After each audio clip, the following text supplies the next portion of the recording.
구독, 좋아요 눌러주세요. 시청자 여러분 안녕하십니까? 비즈니스 투데이 고유경입니다. 2월 13일 목요일 오늘의 주요 뉴스 전해드립니다. 첫 소식입니다. 제네시스가 미국 JD 파워 내구 품질 조사에서 종합 1위를 차지하며 최우수 브랜드상을 받았습니다. 특히 제네시스 G8은 중형 프리미엄 차급 부문에서 최우수 품질상을 수상했습니다. 제네시스는 2018년엔 미국 컨슈머 리포트 브랜드 성적표 1위, 미국 오토퍼시픽 차량 만족도 조사 고급 브랜드 부문 1위에 선정된 바 있습니다. 제네시스는 내구 품질이 중고차 가격과 차량 잔존 가치와 직결되는 만큼 이번 결과가 브랜드 가치 향상과 차량 판매에도 도움이 될 것으로 기대된다고 설명했습니다. 신종 코로나 바이러스 감염증 확산 우려에 이달 말 스페인 바르셀로나에서 열릴 예정이었던 세계 이동통신 박람회가 취소됐습니다. 로이터 통신에 따르면 세계 이동통신 사업자협회 존 호프먼 회장은 이날 성명을 내고 MWC 2020을 취소한다면서 코로나 바이러스 확산과 관련한 국제적 우려와 여행 경보 등으로 행사 개최가 불가능하기 때문이라고 밝혔습니다. MWC는 전시회 특성상 손으로 기기를 만져보고 직접 써보는 체험이 많고 5,000명에서 6,000명의 중국인 관람객이 방문할 것으로 예상돼 전시회가 계획대로 진행되면 코로나19가 확산할 수 있다는 우려를 샀습니다. 앞서 LG전자는 물론 인텔과 페이스북, 아마존 등 수십 개 기술 회사와 무선 통신 회사들이 코로나19 확산 우려에 따라 잇따라 불참 계획을 밝혔습니다. 카카오가 카카오톡 중심의 비즈니스 구조가 안착하면서 역대 최대 실적을 넘어서고 있습니다. 카카오는 지난해 연결 기준 매출 3조 898억 원, 영업이익 2,066억 원을 기록했다고 13일 공시했습니다. 매출은 전년 대비 28%, 영업이익은 183% 각각 증가했습니다. 연간 기준 매출은 사상 최대, 영업이익은 다음 카카오 합병 당시인 2014년 이후 최고 실적입니다.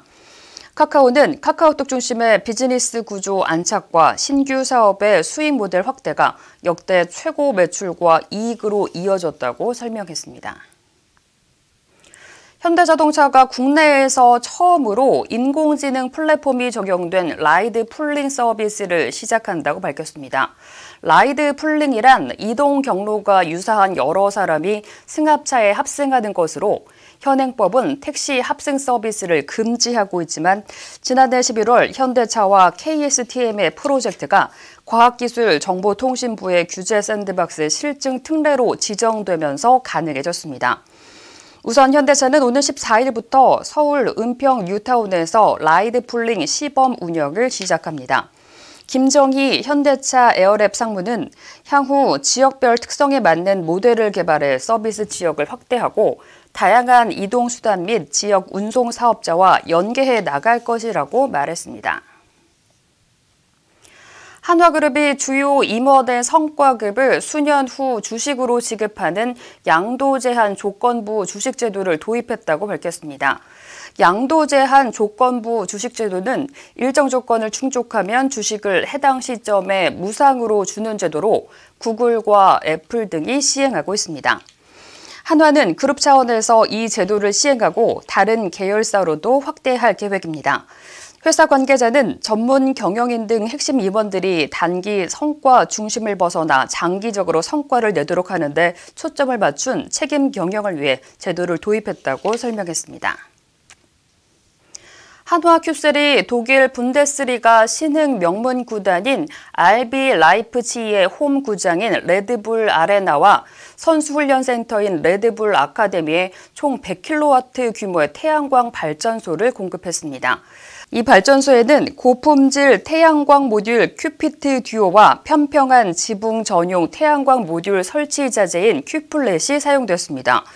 김희철 한화큐셀 대표이사는 축구장과 같은 대형 랜드마크에 설치된 태양광 발전 시설은 일반인들이 태양광 발전을 친숙하게 접할 수 있는 좋은 계기가 될 것이라며 주요 시장에서 브랜드 파워를 높이고 성장하는 주택용, 상업용 시장 공략을 위해 다양한 마케팅 활동을 지속적으로 펼칠 계획이라고 밝혔습니다. 펄어비스가 검은 사막 지적재산권의 글로벌 확장에 힘입어 지난해 연간 최대 매출을 달성했습니다. 펄어비스는 연결 기준 작년 한 해 매출이 5,389억 원으로 전년 대비 33.1% 증가했고 영업이익은 8.5% 감소한 1,538억 원을 기록했다고 밝혔습니다. 펄어비스는 검은 사막의 지적재산권 글로벌 확장과 플랫폼 다변화에 힘입어 연간 최대 매출을 달성했다며 연간 해외 매출 비중은 71%로 글로벌 게임 개발 회사로서 입지를 확고히 했다고 설명했습니다. 검은 사막은 대항해 시대, 가디언 등의 지속적인 대규모 업데이트와 안정적인 서비스로 글로벌 전 지역에서 꾸준한 성장세를 이어왔습니다.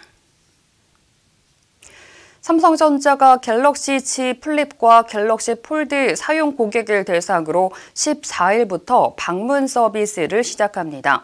삼성전자 폴더블 폰 사용 고객은 삼성전자 서비스 컨택센터를 통해 장소와 시간을 예약하면 파손된 디스플레이 교체 등 모든 서비스를 받을 수 있습니다. 또한 전화 끊김과 송수신 저하 등 통화 품질 불편을 겪는 고객들을 대상으로도 방문 서비스에 나설 계획입니다. 진중권 전 동양대 교수가 추미애 법무부 장관이 급속도로 추진하고 있는 수사검사와 기소검사의 분리 주장에 대해 비판의 목소리를 높였습니다. 진 전 교수는 지난 12일 자신의 SNS를 통해 추 장관이 어용 검사들을 동원해 기를 쓰고 정권 실세들에 대한 기소를 막고 있다며 수사를 담당했던 검사들은 모두 좌천시켰지만 실패했다고 지적했습니다. 이어 검찰개혁의 취지는 원래 검찰을 권력의 영향을 받지 않는 독립적인 기구로 만드는 것이라며 민주적 통제라는 허울 좋은 명분으로 검찰을 권력의 애완견으로 만들기 위해 기를 쓰고 있다고 비판했습니다. 이상으로 오늘 비즈니스 투데이를 마칩니다. 시청해주신 여러분 감사합니다.